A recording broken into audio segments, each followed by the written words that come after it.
Let's see if you can solve this arc length integral. For this one, we're going to want to start this off by taking the derivative of x with respect to y. In this case, all we need to do is replace t with y in that original equation and get rid of the integral.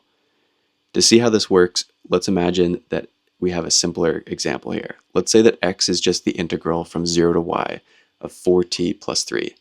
When we integrate that, we'll get 2t squared plus 3t, evaluated from 0 to y. And when we plug that in, we'll get 2y squared plus 3y.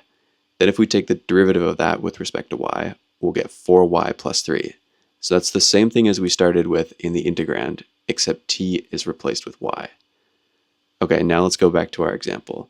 We're going to need to grab the equation for the arc length when you have x defined as a function of y. Then we can go ahead and plug in that dx dy that we just came up with. Once we've done that, we've got to simplify a few things before we can integrate here.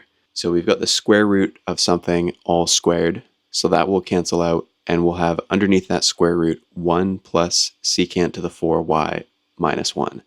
So that plus 1 minus 1, those are going to cancel out, and we'll have the square root of secant to the 4y.